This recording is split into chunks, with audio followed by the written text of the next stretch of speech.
Hi friends! A short message before we start the episode. Every time we meet a new scientist, we love to chat with him or her over a good coffee or tea. So if you like the show and want to support our work, here are 2 ways to do it. The first one is to go on our page Buy Me a Coffee by following the link in the show notes and to offer us a coffee. Simple, effective, and we won't forget to thank you. The second way is just as simple. Just share your opinion about the episode on Twitter by tagging us at Lonely Pipette. We won't miss to answer you. Thanks again for the sharing and à bientôt! One of these days I was reading something about bricolage and to really get to build something, whatever you have, build something. Of course, you need to have really good foundations, your plan, your chronogram of activities in this, but you really need to be resilient as well. So if you don't get some funding or if you didn't get what you asked for, because for instance in Costa Rica you can apply for not so advantageous grant. So we really need to figure out how to create, how to design with whatever we have. Are you working in research, trying to do the best science you can? Are you a team leader, a research assistant, postdoc, PhD student, or any other type of scientist? Are you looking for a place where you can sit, relax, and listen to inspiring people? Well, we have good news for you. You've just found what you're looking for. Hi everybody, my name is Renaud Pourpre. And I am Jonathan Weizmann. Welcome to the Lonely Pipette, helping scientists do better science.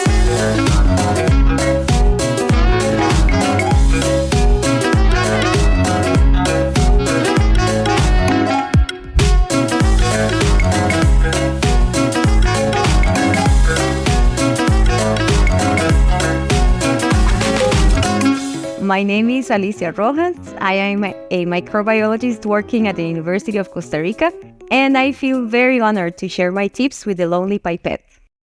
So Alicia Rojas graduated from the University of Costa Rica, followed by a PhD in animal sciences at the Hebrew University of Jerusalem in Israel, where she focused on parasites of veterinary importance.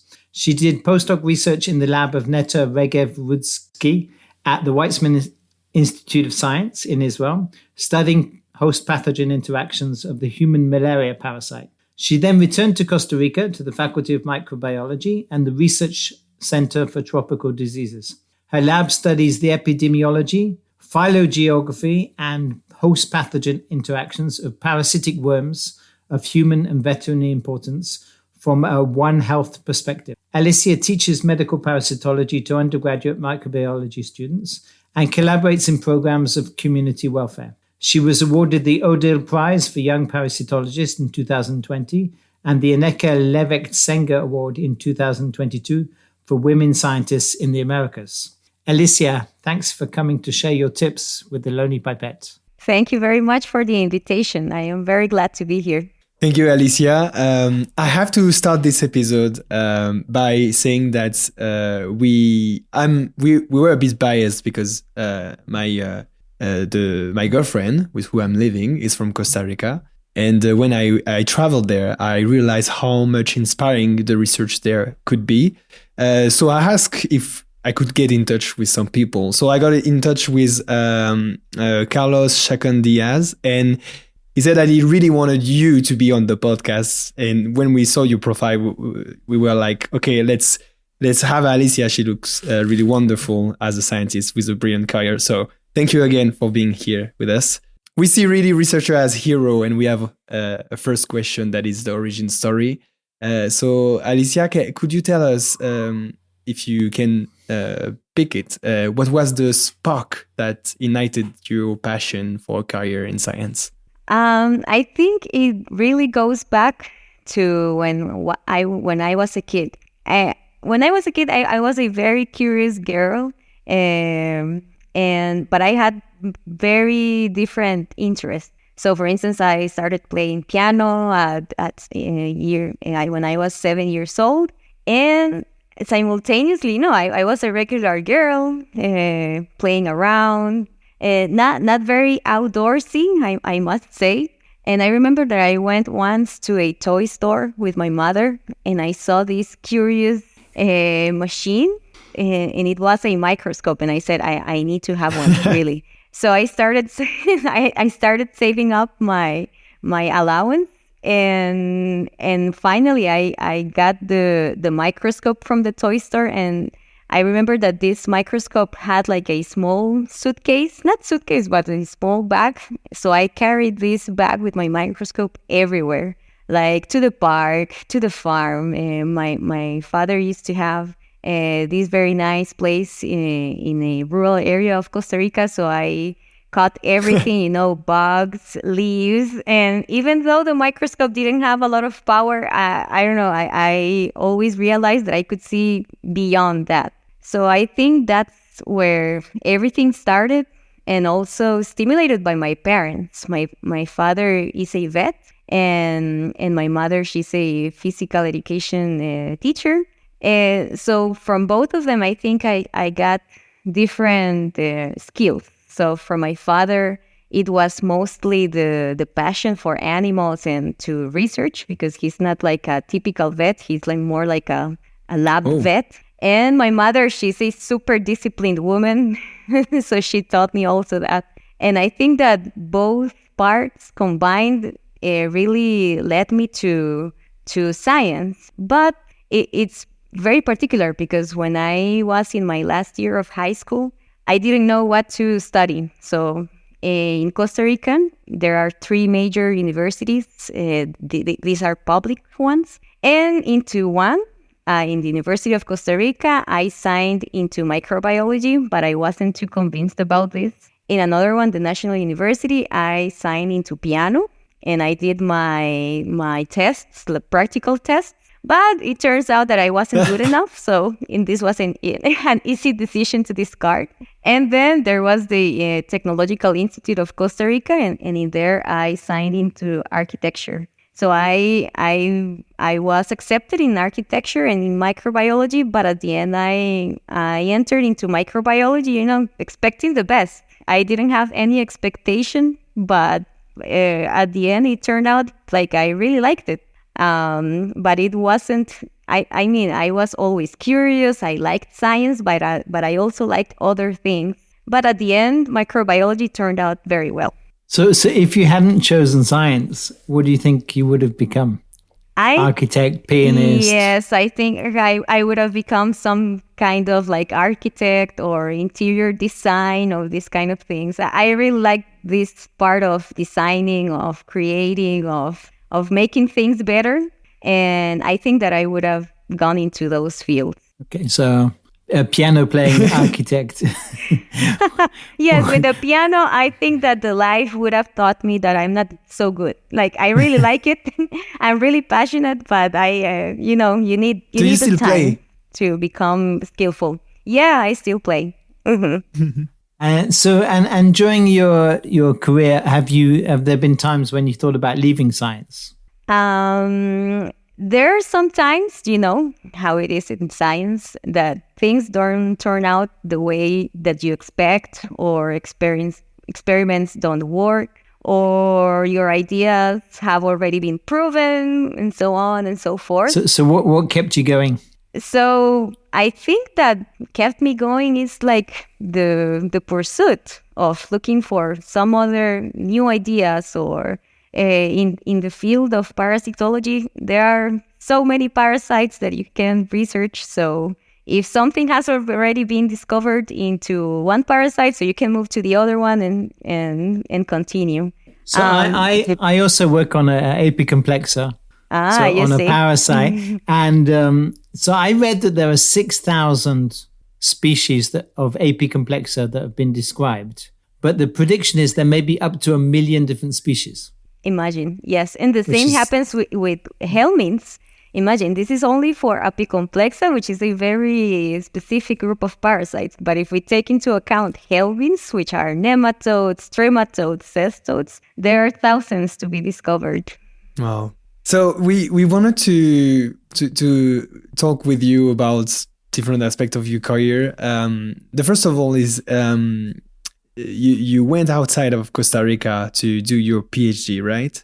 So we wanted to ask you, why did you decided to move? I mean, what pushed you to go outside of Costa Rica, and why not stay there, for example? So in Costa Rica, we have a very good level in science and in education, but unfortunately, there are not so many funds for researching. So in order to do a master's degree or a PhD degree, it can be like either you can do it in Costa Rica and make it, but you will take longer than expected. For instance, instead of 2 years, you will take 4 or 5 years to end your master's degree. So this is because of the bureaucracy and the funds that are not readily available. So this was one of the reasons that I decided to pursue my PhD and the postdoc abroad. And the other reason was that in that time, well, my former husband, he was granted a scholarship for his master's degree in Israel. So the obvious step was to go also to Israel and to be there together. And things were progressing very well. I got the opportunity to have a scholarship from Gad Manet in the Hebrew University. And then when I finished the PhD, I wanted to go somewhere else. Like I said, okay, my Israel chapter, I enjoyed it. It has been very nice, but I want to go and experience other countries, other cultures. And I started to look for several options. But at the end, I don't know, things like lined up in a very mysterious way, because I was in a conference from NETA, and she organized it in Israel.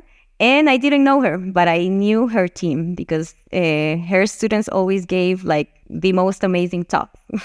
So I have always been a very, as I said, curious, and I always ask a lot of questions during meetings and conferences. And in the poster session, I met Neta in there, and she was like, I'm looking for a postdoc, and I don't know if you want to do it. And I was like, yeah, I don't know if I want to stay here. And I talked to a friend, and she was like, what? Why did you say that? You should have accepted already. And so I immediately sent her an email and said, yes, I want to do a postdoc in your lab. And this is how I ended up also doing the postdoc in Israel, in the Weizmann Institute, which was a very, very nice experience. It's a small world, because I think I was at that meeting that Neta organized. You're everywhere, Jonathan. I think it was in 2019. You could have done your postdoc in Paris, yeah. Oh, well, that would have changed many things.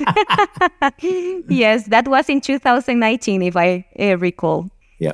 Mm-hmm. So what was hard about being so far away from home? And it's a very different culture, I imagine. Yeah, well, so of course, the most difficult thing about being abroad for such a long time is being away from your family, because you are missing special dates, you are missing your parents getting older, you are missing your nephews or your nieces' birthdays, and so you are always looking back in your country and wishing you were with them, but also I always was with the fear that something happened to my family and that I was away. And I think that was one of the most difficult things. And the second was the food. Sure. So, yes, going now to the least important things, food. Because in Costa Rica we have and in Latin America in general, we have a very different culinary than in Israel. Although in Israel the food is great and everything, I loved it. I also miss it, but I also missed my beans, my rice, my vegetables and fruits. But yes, these are the two most important things that I missed. I love it. So did you, at the end, you came back to Costa Rica. So was it the food? Or why did you decide to come back to Costa Rica? What made you, being back there, you could have you could have gone to another place like Europe, America, Asia. Were there a special reason, something you want to share with us? Yes, there are several reasons. So the first one is that in Costa Rica, in the University of Costa Rica, there is like a special system that works differently from everywhere cool. else, in which, yeah, it has its advantages and its disadvantages. So when when there is like someone getting to retire, there is a space that is going to free, and if there is like a good student that has like some potential to fill up this space, so the university invests in this person and gives this person a scholarship to get the PhD or the master's and also the postdoc. So I received a scholarship from the University of Costa Rica during all those years that I was in Israel. So it was like 6 years and a half. And this scholarship has one requirement, that is that you need to return to your country in order to return also what you learned and your experiences and your research, you know. So this was the first reason I came back, because in my contract, I needed to come back to my country. The second thing is that during my time in Israel, I also had my son. And this was a very important thing for me to go back to my country, so my son could be in his home country, you know, and with the family, and to enjoy with his grandparents. And this was the second one. And the third is that I really wanted to come here and research all the biodiversity that it's available in here. Because in Israel, there are parasites, of course, and in other countries as well. But given that in Costa Rica, we have like 3% of the world's biodiversity, it means that there are also many associated parasites and many cool things to discover. So I always thought about that I wanted to come back here and to start looking at what's available. So is your research really based on the biodiversity in Costa Rica? Are you working on things that you couldn't work out on anywhere else? Sure, because for instance, my goal was to start researching parasites of humans, because this is what we learned in my first degree in microbiology. Then in the PhD, I moved on to parasites of animals. But in here, we have been researching parasites of humans, of domestic animals, but also wild animals. We received many parasites collected from several different species of monkeys, of felids, of canids, and it's been pretty fascinating to keep looking at what's in there. Is this like a government program to promote research on local species? There are some programs in which you can apply for funds, but it's not something that it's being currently like stimulated. So it's something that you look for, because as a researcher in here, you have that kind of liberty to research whatever you like. Not whatever you like, but if it's circumscribed into some kind of general subject. And in this case, this general subject is parasitology and conservation. And the other question I had was, has this program been successful to fund people to go away with the condition that they come back? Is there a whole community of people who went to do postdocs abroad and are now coming back and building local science? Yeah. So, for instance, in the Faculty of Microbiology where I work, many of the people who are currently, have their professorship, they all did their PhDs or postdocs abroad. And for instance, in Germany or in France. I'm the only one from Israel. Israel is not so popular and it's not a popular destination, but I definitely recommend it. And also from Spain, from the US. I mean, many people decide to go abroad because of the situation that I told you at the beginning, of the funding and the things that may get longer in our country. So you came back as a star, returning star. And then, so can you tell us something about the transition from being a postdoc in the Weizmann Institute, which is a very, very luxurious institute, to starting a lab? How's that transition been? Oh wow! Yes, I can tell.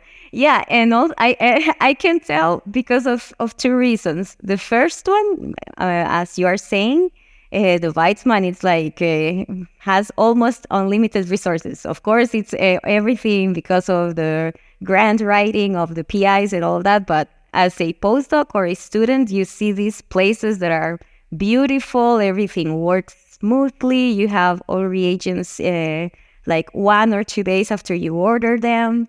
And in Costa Rica, this is completely different. I mean, once I arrived to the lab where I was going to work, it was in a very bad shape. So I must say that the faculty made a very good job in renovating the lab and making things very nice. So in that sense, I was very lucky to have that support from the dean of the faculty. And but one of the limitations that we have, and then maybe we can deepen into that, is the bureaucracy and the administrative chaos that it's in Costa Rica, because things really get so long to arrive. For instance, it could take months in order to arrive. A primary set, you can expect them 1 month after you order them. So this was one thing. And the second thing that was very interesting was that when I finished my postdoc, I had to come back immediately to my country because of this contract. And this was the time of the pandemic. So I had to move from Israel on June 2020 to Costa Rica, where there were no flights. So we had to move with like humanitarian flights from Israel through the US to Costa Rica. And it took 2 days. And it was to do all the moving, all the selling, everything of the house. It's crazy. So we finally arrived to Costa Rica. So I was, like a horse race, going so quickly, used to the Weizmann rhythm. And then I come here and it was like, stop it. There's these pandemics, you cannot go out from your house. You have to do everything remotely. And so I was almost going to become crazy because I was used to a very high rhythm of working every day in the lab, like very intensively. And coming back to here with the pandemics was really a very interesting transition. I would place a very nice adjective to this, but yes, this was a very tough transition, I must say. So what a no, maybe you were going to ask the same question, but I was just curious. So now you're here and you're making yourself a place in the world of parasitology, microbiology. So what helped you, or what do you think, looking back, was the pinpoint for you to get out of this challenge and then do the transition to run your lab now?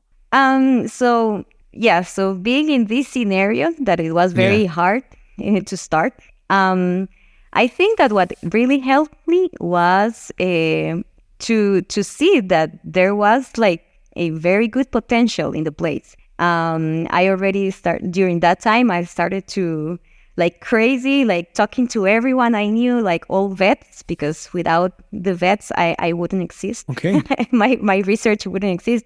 I depend on the vets and the biologists who are collecting samples from animals. So I started to talking to all of them to start creating a network that would be useful for my research, and hearing at them and to see that people were also very excited to dig into this new field.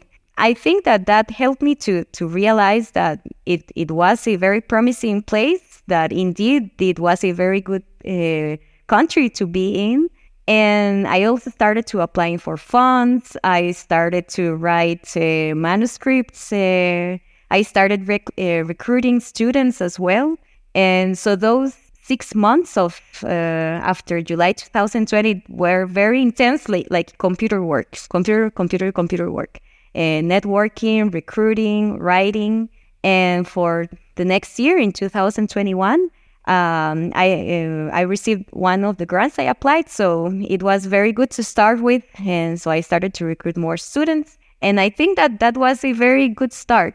Even though the conditions didn't look like very bright, everything started to clear and to be better. Yeah. So how did you choose what to work on in your lab? So my PhD, I made it in this worm, Spirocerca lupi. And this Spirocerca lupi it's a nematode of dogs. And what it makes this worm very special is that it can induce cancer in dogs, like fibrosarcomas or osteosarcomas in the esophagus. So I researched a lot about this during my PhD, and also other parasites that arrived to God's lab, which was a very entertaining experience, really, because everything that arrived, I was like, yes, let's look at it, and in the microscope, and let's sequence these genes, and so on and so forth. And then in Neta's lab, I really gave like a 180 degrees turn with my research, because it was more molecular, mechanisms, and it was a very cool field about extracellular vesicles in malaria. But it was a completely different work from what I did in my PhD. So when I returned to Costa Rica, I continued to work with Spirocerca lupi, but also in other worms that just arrived to the lab. Really, they just come and vets tell us this is what we found in a cat, and in a year, what is it? And so we do this kind of work. But also I try to keep also this more molecular work of extracellular vesicles in collaboration with other universities. Great. So one thing that you said at the beginning is, it's a big problem for a lot of countries to have the funding, the necessary funding to run lab. So from your experience and with this ecosystem that you have in Costa Rica, do you have any tips for running a lab with those limited constraints? I can hear in what you say that the collaboration are really at the center also of what you're doing with the vets and other lab. Is there something to distill from this as a tip to how to? Oh yeah, yeah. So I've been reflecting about this since the moment you gave me the invitation for the podcast. And it has been my reflection, but also a group reflection, because I've shared it with my colleagues in the faculty. Oh. Like I told them that I was going to have this podcast and that we were going to talk about Nice. it. So it's a group conclusion. So I think that first of all, we become very creative in the sense that with the resources we have, we need to figure out how to solve the questions we have in mind. And this means to be resourceful, and also means one of these days I was reading something about bricolage and like this brick Bricolage. to really get to build something. Whatever you have, build something. You of course you need to have really good foundations, your plan, your chronogram of activities in this, but you really need to be resilient as well. And so if you don't get some funding, or if you didn't get what you asked for, because for instance in Costa Rica you can apply for not so advantageous grants, and so we really need to figure out how to create, how to design with whatever we have. And the second is that we must believe in collaborations, yes, because and I'm meaning here national collaborations and also international collaboration. So we are not proud. We are not like these kind of groups that are saying, no, we are going to do it all by ourselves, because okay, maybe we can do it by ourselves, but we don't have the money. So we believe in exploiting the skills from different labs and from different scientists. And we believe that very deeply, because there are many people who are very talented in here and in other Latin American countries, and of course in other countries as well. So we believe in this personal talent and this scientific talent, and that everyone has their own skills that we can get advantage in each one of our projects. So we tend not to be proud. We tend to just give and share, and I think that all this also makes us like a good science, because science is for sharing, and yeah. Are you very concerned about how to be competitive? Of course. Is that a big? And is that Yes. local or is it more international? So this is very, this is like a reflection for another podcast, another episode. No, so I mean, for instance, things walk slower in here because of what I told you. Like things get very, very delayed. For asking reagents, you need also like a period to ask them. So we need to be very organized. In the University of Costa Rica, you can order reagents or whatever in the first 4 months of the year. If you need anything else in October or in September, forget about it. You don't have money anymore. So in order to be competitive with other labs that can get things as soon as they order them, it's really hard. I mean, and this is one of the things that it's challenging for us, because other labs in the world can get a very good pace because of the availability of resources, and also because of students that they are devoted 100% of their times for their research. And the scenario in here, it's not the same. So we need to choose very wisely our niche, because in order to be competitive with other labs in the world, we should be carrying out our own questions. And this is why I think that this wildlife parasitology or veterinary parasitology is a very good niche for us, because we have very unique parasite species, availability of worms that other countries don't have. And this is one side of our research. But the other side that I told you about extracellular vesicles and all that, so I am aware that I don't advance as much as I would like, because we don't have the machines, we don't have the money for running all experiments. So it's difficult to be competitive to other labs that are maybe carrying out the same research. So if you have like the spooning, not the spooning, how do you say, like the scoop, paranoia. Scoop with a spoon. Yeah. Yes, spoon. Exactly. Yes, that's what I was confused.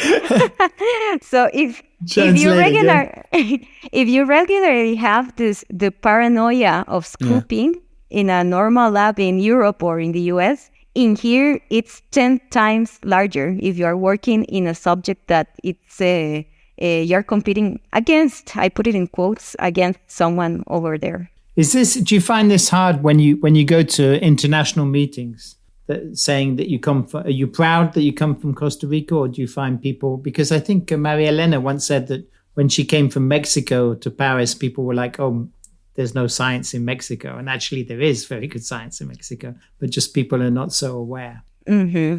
So, for instance, I went in August to India. It was the conference for the world advancement of veterinary parasitology. Veterinary parasitology. Yes, and that was a very nice experience where parasitologists from the veterinary field, of course, get together and share their research from different angles, not only like the field parasitology, but also more molecular things.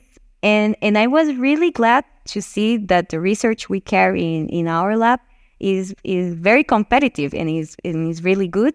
I was invited as a keynote speaker in that occasion, and it was very nice to see that people are interested in our work, and that it's we may help other people as well. I felt really, honored when people from Vietnam or from Malaysia told me like, yes, I will send you my worms in order to analyze them and we can do something together. And I was like, yes, for sure, I would like to. Yeah. And this was in this conference in particular. And next time it's in Brazil, right? Next time is in Brazil. I'm already saving. I want to come. One. Yeah, I want to come. Yes. So, and another colleague of mine went to another conference that it's more molecular in the sense of more, genomic stuff, transcriptomic, which are more hard to do in our country because of resources. And when he went there, he perceived that we have a very good level also of research, but again, you need to have like a very focused question, like your niche with your privileged worms or specimens in order to be competitive to other people. Mm-hmm. And of course, we always say to ourselves, like, we are doing the best we can with the resources we have. Yeah, and actually, it's like a mantra. Yeah. I mean, actually, I'm probably biased because I was always one time in a lab in Texas where we're having a lot of resources. Then I went back to France and I was with a very interesting lab with a very particular niche topic, microbiology and epigenetics. And what you say really resonated with me in a way that actually I think you should be proud, and that's my personal opinion, because in a way you find a smart way to put you in a situation in an international stage where you're not competing with super high resource institutes, but you bring as much value to the international community about research because you study a case that nobody probably invests or put an eye on it before you, because you have these resources, you have this specificity, this local environment that's help. And so actually, I think resonating and hearing you talking about this, for me, I find this super interesting that sometimes it's not, you get to have the most creative choice when you don't have unlimited money, if I can resume it like this. So voila, I just wanted to share that I resonate with what you say. Yeah, and I think that many early career researchers may, I don't know, this may resonate to many early career researchers because we don't start at the same point as, people who are, or scientists that have been already researching for 20 or 30 years, that have their group already settled and so on. So I think these are the challenges that we as low or middle income countries researchers find, but also early career researchers from everywhere else. Perfect. So we in the podcast we always go to this topic. So we were also really curious to talk about that, about mentoring style and the mentors you probably had on the way. So is there any mentoring practice that you've learned from one of your mentor and that you keep in your lab? So with Neta from the Weizmann, she was a very good mentor in the sense that she managed her group in a very good way in my eyes, because she kept always communication and kept track of what everyone was doing, and I think that for me that has worked. But I will introduce in here my own mentoring self-advice, which is that everyone is different. So for one student, it may work that you are always asking how is her or his research. For other students, this would be like too stressing and too much, control over them. But always to have like this helicopter view of what's going on. I think that it's a way in which you know more or less what is going on, what is the state of their experiments. But also you don't have this asphyxiating control, or like meetings all the time or emails at every hour. And so I would say that communication with this helicopter view of the status of the experiments. So I've noticed I had a postdoc who couldn't stand that every time I came in the lab, I was like, what's new? She was like, since this morning, nothing. Exactly. So for me, it worked very good, but I always say it's better to have someone who's interested in in the experiments you're doing than someone who doesn't really care and just floats by once a month. So yeah. Sure. So you're a helicopter mentor. I think I am, but also if someone is not checking, in 1 week or 2 weeks, I'm like knocking, like, what's going on? Is everything okay? And with the pandemic, it was especially important because you didn't realize that students were also suffering from the changes in the dynamics of their normal routine. So they were used to socializing a lot, to see their friends, to go to the university, go to the lab. And suddenly they couldn't have that part. So and many of them suffered a lot. And from that moment, I realized that you really need to also care about them. Yeah, of course you care, but to really know that they are good, that they are in a good psychological situation, physical, everything is important. And you need to look at your team as integral beings, because it's like engranage. I don't know how to say engranaje in Spanish. Like this kind of wheels that move because one of them is moving. Okay, in English I lost the word. It's a cog in the machine. So you need to look at a cog in the machine. Yes, right? yes. Yeah. So you need to see as like that everyone is important for the team. And if one piece doesn't work, so eventually the whole thing won't work as well. What do you consider bad mentoring advice that you've heard? So one advice that I received, I won't qualify it as good or bad. That it doesn't work for me, at least. One advice that I received was that I should stick to one project at a time. So I should start with one project. Keep focused. And then finish it. Start one and finish it. So I don't know. To me, it doesn't work because, questions just appear. And so I'm currently like in 15 projects at the time. But and it's the way to progress, I think, especially in here. In order to keep your publications and to keep yourself active, you need to be simultaneously in several projects. Yeah. So just wrapping up this part of the discussion, last thing we'd like to explore with you is how it feels as a woman in science. So I don't know anything about Costa Rican culture, whether it's particularly macho or particularly good at integrating women in the workplace, but are there particular things that you've struggled with as a woman, and how important has it been to have female mentors? I think that in my experience, I go back to the same. In my experience, I haven't received any like negative feedback or negative treating because I am a woman. I always try to look things very subjectively. And I think that in my faculty where I work, we are mostly women. And also my mentors and my teachers during my first degree, they were mostly women as well. And not only women, but strong, independent, empowered women. Not only women. So they were, yes, and they were very good examples. So I didn't see, or I wasn't aware at least, that there were some differences because of gender.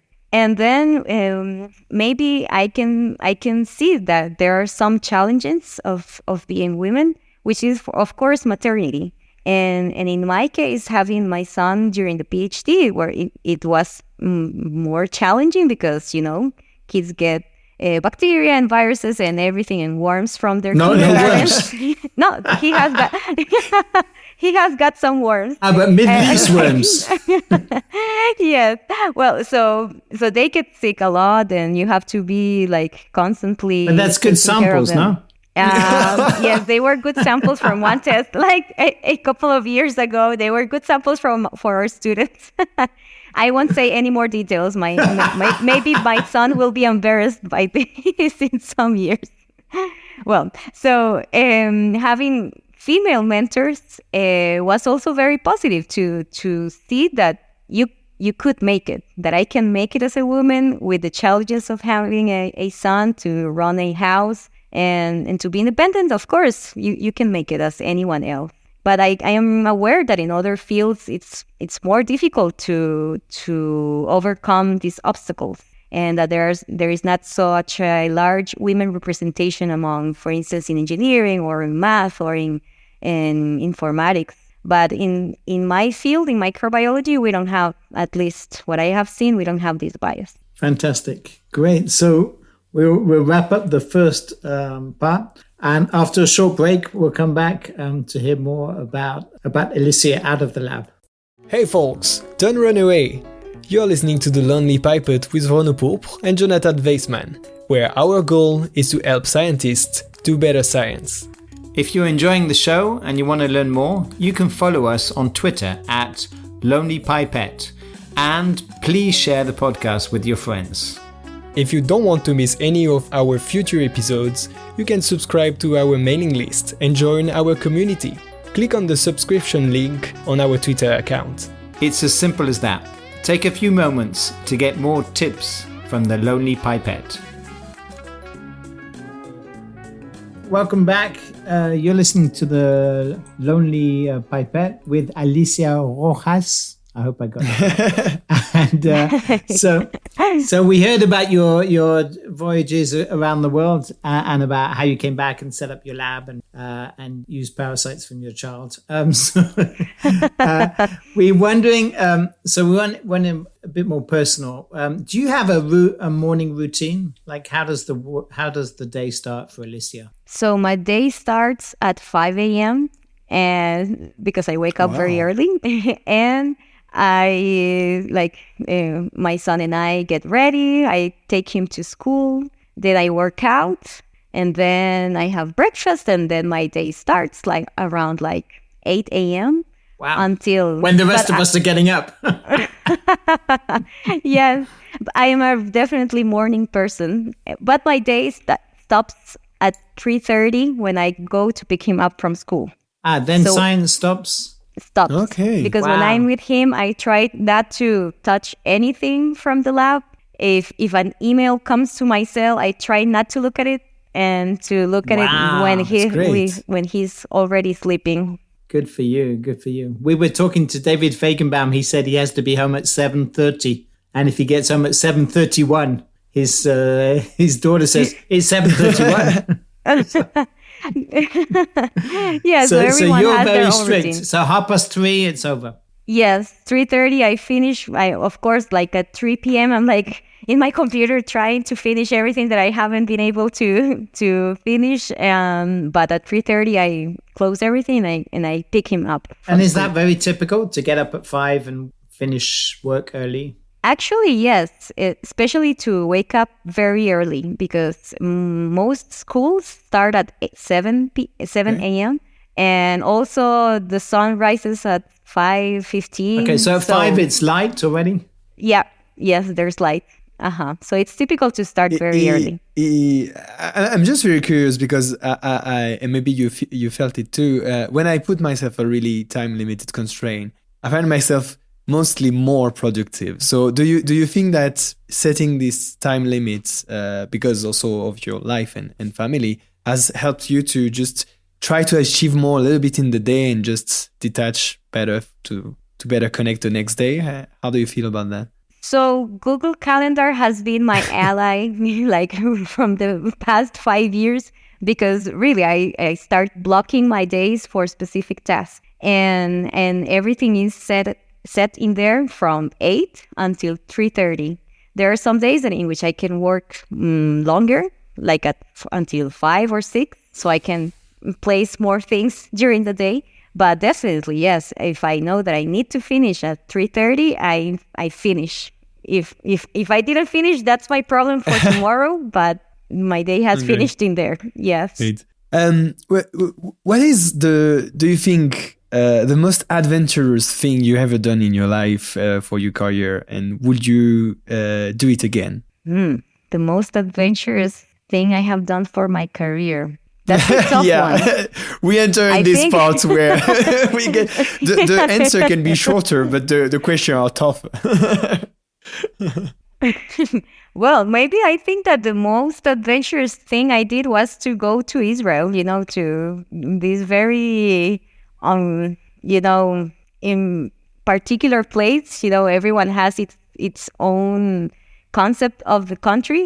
So going there was definitely the most adventurous thing that I've done, because I didn't know how it was. I didn't know if I was going to like the lab or the subject also that I was going to carry out. Great. So great step for your adventure now. Yeah. If maybe this question will also connect with a little bit the calendar thing you just said right before, but let me ask you also this question about a practical tip a little bit. Can you pick an habit or an organization hack you have developed and that has helped you the most probably in your research career timeline? Yes. So this is a continuous process, right? Yeah, sure. You're still building, we go back to the bricolage. We are still trying to figure out what's the best strategy. So I discovered 1 month ago that the strategy that works out very good for me is to start. For instance, I'm in a stage that I need to write a lot. I need to write some manuscripts or some grants. So what I was doing before was I have a lot of things to do. Maybe all of you also have a lot of things to do. And I said, okay, from 9 to 11, I will do this. Then from 11 to 1, I will do this other thing. And then I started to have a lot of many mini tasks during the week and repeat them the next week without having a true advance, because you needed, once you went back to this subject, you needed to see what you did last week, and then you lose time in this. So it didn't work. I wasn't advancing a lot. So what I'm doing now is to start one task and to finish it. To start, for instance, writing one manuscript and finish it. To start one chapter of whatever I need to write and finish it. To start one grant and finish it. And that's why Google Calendar has been really good at this, because I block my week, and I don't know, anything can happen, but I have that time for writing. And writing, of course, works out better for me in my house. Being with the students is very nice as well, but when you are writing and you need to be very focused, to me, it doesn't work to be in the lab. Great. Mm-hmm. Great. So we have a series of sort of short fire questions. We're testing them out. So if you could have dinner with one or two people, living or dead, who would you choose and why? And anyone? Oh my God! Yes, these are very tough ones. I don't know. I would choose. It needs to be science related, right? No, it can be anyone. It's open. It can be a piano-playing architect if you want. I would choose Chopin. Oh. Frédéric Chopin. Yes. Why?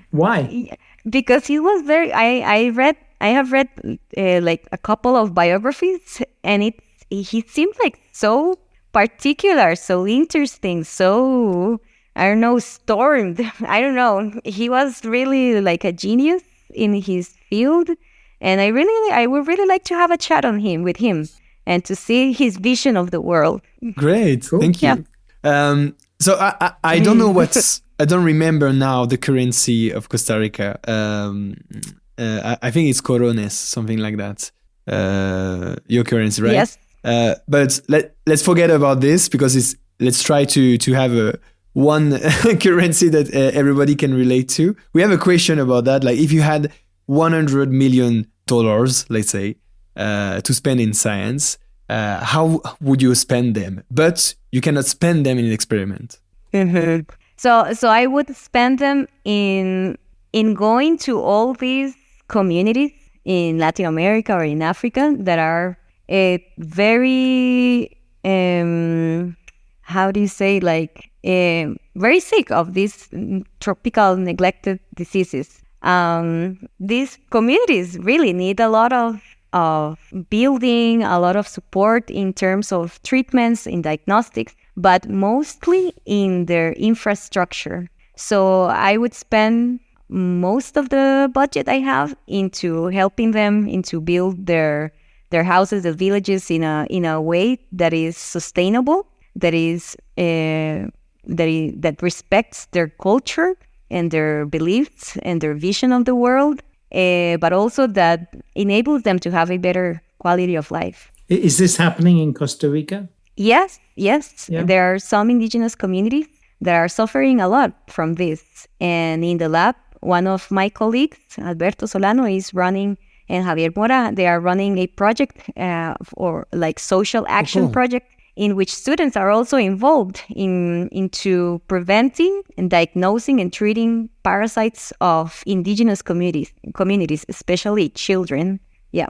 Great. Now, if we can turn the question the other way around to go from the big to the small, can you think of a purchase of less than $100 that's had an impact on your life in the lab or outside the lab? Okay, I would say a mini spin. That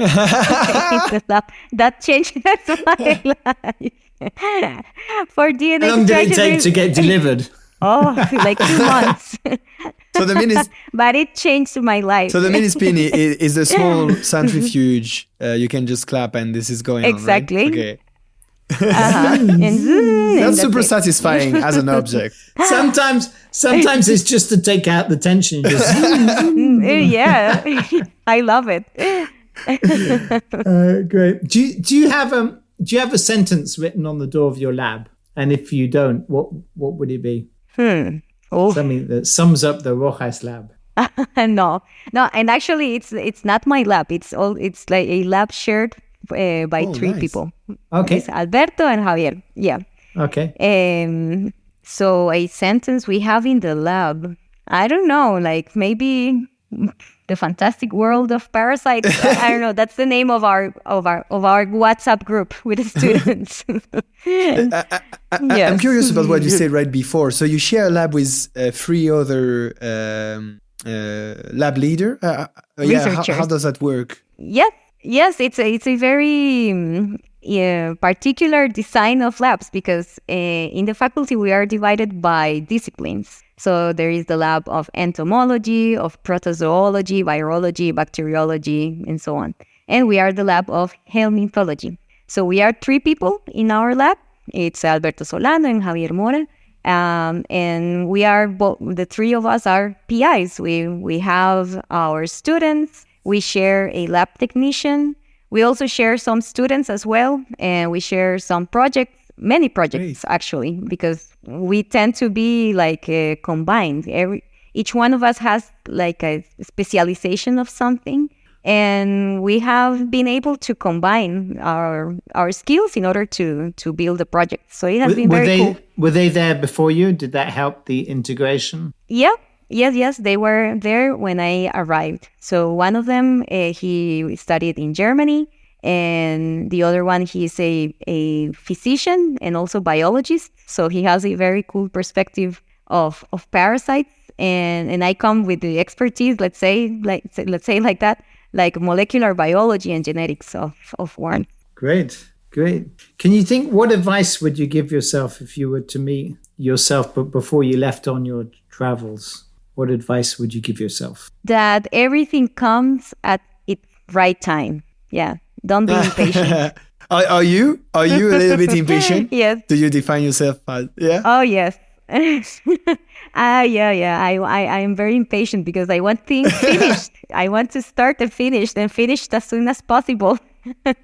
And I need to be more patient. It's something that I need to work on. Great. Well, thank you for sharing all this. We are arriving at the end of this episode. So 2 last questions so people can know you better. Where can people find out more about you and your work? Do you have a website? Do you have a Twitter account? Anything? Yep. So we have a website at thetropicalwormlab.com. And also we have our social media, mainly on Instagram, nice. Which the name is also The Tropical Worm Lab. And in there we upload stories about what we do in the lab, like cool worms that we find. We run quizzes for people for identify also parasites. And also we have our Facebook account, but Facebook, it's not getting so cool anymore. So we have Instagram mainly. Twitter, we don't use it as much. I said Twitter, but now we have to say X because, all this Yeah. Ex-Twitter. Yes, We'll restructuring. link to that in the show notes. Good. Yeah. Is there anything you would like to add to finish this podcast? So I would say that working in a low middle income country may be challenging, and it is challenging, but I think that everyone at some point of their careers find challenges of different degree. The important thing, I think, is to be resilient and to know why are you working on that, to get up and start building with whatever you have, and to keep that motivation that keeps the fire, that inner fire that is making us scientists. Great. Thank you very much. Great. Yeah. Sounds like a good message. Makes you want to come and work in Costa Rica. Come. Yes. Thank you very much for sharing all these tips with our listeners. Yeah. Thank you for inviting. Yes, I was very glad to come here. Thank you, Alicia. So that's it for this episode. Thank you for joining us at The Lonely Pipette. We hope that you learned something new, that something resonated with your own experiences, or that you just enjoyed the science. Let us know your thoughts on Twitter at Lonely Pipette, and please share it with your friends in the lab.